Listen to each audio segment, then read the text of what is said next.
Praise the Lord. வெளிச்சத்தின் உவமையை பற்றி இயேசு ஏன் சொன்னார் என்பதை பார்க்கலாம்.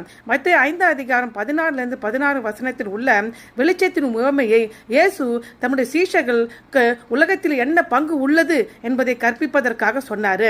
மத்தேயு 5:14 நீங்கள் உலகத்துக்கு வெளிச்சமாயிருக்கிறீர்கள். மலை மேல் இருக்கிற பட்டணம் மறைக்க மாட்டாது.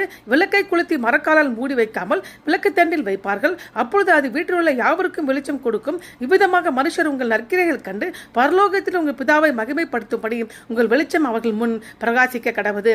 இயேசு இந்த இடத்தில் பாலஸ்தீன வீட்டில் பயன்படுத்தும் களிமண்ணால் செய்யப்பட்ட ஓரளவு கிண்ணத்தை போல சிறிய மூடிய வடிவத்தில் இல்ல களிமண் விளக்கை உருவகமாக பயன்படுத்துகிறது.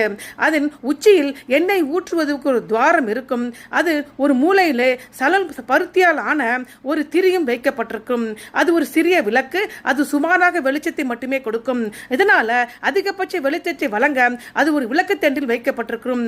அநேக யூத வீடுகள் பெரும்பாலும் ஒரே ஒரு ஒற்றை அறை உடைய கட்டமைப்பாக இருப்பதனால இந்த விளக்கு தண்டில் உயரமாக வைக்கப்பட்ட விளக்கு வீட்டில் உள்ள அனைவருக்கும் வெளிச்சத்தை கொடுக்க முடியும். இரவில் மூடப்பட்ட பகுதியில் வழிகாட்ட இத்தகைய விளக்குகள் மிகவும் அவசியம்.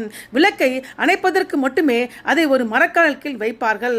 ஆகவே இயேசுவின் சீஷர்கள் உலகத்தின் வெளிச்சமாக இருக்கவே அழைக்கப்பட்டிருக்கிறார்கள். அவர்களுக்குள் ராஜ்யத்தின் ஜீவன் இருப்பதனால அவர்கள் உலகத்திலிருந்து மறைத்து வைக்க முடியாது. வெளிச்சம் இல்லாதவர்களுக்கும் பாவத்தின் இருளில் வாழ்ந்து இன்னும் சுவிசேஷ வெளிச்சத்தை பெறாதவர்களுக்கும் இவர்களுடைய வாழ்க்கை ஜீவனுள்ள சாட்சியாக இருக்கிறது. இயேசுவின் சீஷர்களின் நற்கிரியைகள் தாங்களாகவே உருவாக்கப்பட்டவைகள் அல்ல. இயேசுவிடமிருந்து வரும் வெளிச்சத்தினாலும் இயேசுவின் வாழ்க்கையும் உருவகப்படுத்துகிறது. எனவே அவர்களுடைய செயல்பாட்டை பார்ப்பவர்கள் அவர்களை மகிமைப்படுத்த மாட்டார்கள். மாறாக பரலோகத்திற்கு பிதாவையை மகிமைப்படுத்துவார்கள்.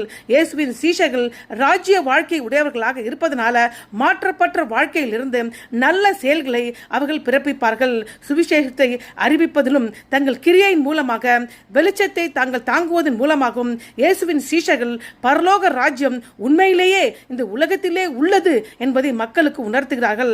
ஆகவே கிறிஸ்துவை பின்பற்றுவர்கள் நாமும் நம் விசுவாசத்தை மறைக்காமல் தைரியமாக வாழ அழைக்கப்பட்டிருக்கிறோம். நமது செயல்கள் கிறிஸ்துவின் அன்பையும் நீதியையும் மற்றவர்களுக்கு பிரதிபலிக்க வேண்டும்.